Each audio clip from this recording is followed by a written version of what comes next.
हजरत सैयदना अबू बरदा रहमतुल्लाह ताला अलैह फरमाते हैं, जब हजरत सैयदना अबू मूसा रहमतुल्लाह ताला अलैह की वफात का वक्त करीब आया तो आप रहमतुल्लाह ताला अलैह ने अपने तमाम बेटों को अपने पास बुलाकर फरमाया, मैं तुम्हें साहिबुर रगीफ यानी रोटी वाले का किस्सा सुनाता हूँ, इसे हमेशा याद रखना।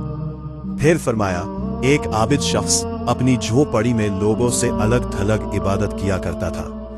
वो 70 साल तक इसी झोपड़ी में रहा। इस अरसा में कभी भी इसने इबादत को तर्क न किया और ना ही कभी अपनी झोपड़ी से बाहर आया। फिर एक दिन वो झोपड़ी से बाहर आया तो उसे शैतान ने एक औरत के फितने में मुब्तला कर दिया और वो 7 दिन या 7 रातें इसी औरत के साथ रहा। 7 दिन के बाद जब उसकी आंखों से गफलत का पर्दा हटा तो वो अपनी इस हरकत पर बहुत नादिम हुआ और अल्लाह ताला की बारगाह में तौबा की और वहां से रुखसत हो गया। वो अपने इस फेल पर बहुत नादिम था। अब उसकी ये हालत थी कि हर कदम पर नमाज पढ़ता और तौबा करता। फिर एक रात वो ऐसी जगह पहुंचा जहां 12 मस्कीन रहते थे। वो बहुत ज्यादा थका हुआ था। थकावट की वजह से वो इन मस्कीनों के करीब गिर पड़ा। एक राहिब रोजाना इन 12 मस्कीनों को एक एक रोटी देता था।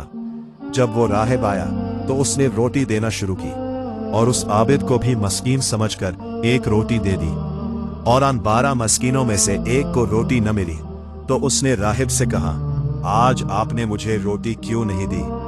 राहिब ने जब ये सुना तो कहा, मैं तो 12 की 12 रोटियां तकसीम कर चुका हूं। फिर उसने मस्कीनों से मुखातब होकर कहा, क्या तुम में से किसी को 2 रोटियां मिली हैं? सब ने कहा, नहीं, हमें तो सिर्फ एक एक ही मिली है।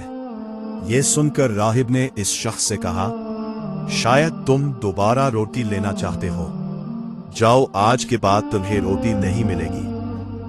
जब उस आबिद ने यह सुना तो उसे इस मिस्कीन पर बड़ा तरस आया। चुनाचे उसने वो रोटी मिस्कीन को दे दी और खुद भूखा रहा और इसी भूख की हालत में इसका इंतकाल हो गया। जब उसकी 70 साला इबादत और गफलत में गुजरी हुई 7 रातों का वजन किया गया तो अल्लाह ताला की नाफरमानी में गुजारी हुई रातें इसकी 70 साला इबादत पर गालिब आ गई। फिर जब इन 7 रातों का मवाजना उस रोटी से किया गया जो उसने मिस्कीन को दी थी तो वो रोटी उन रातों पर गालिब आ गई और उसकी मग़फ़िरत कर दी गई। अल्लाह अज़्ज़ व जल की उन पर रहमत हो, उनके सदके हमारी मग़फ़िरत हो। आमीन बिजाहुन नबीयुल अमीन सल्लल्लाहु ताला अलैहि वसल्लम।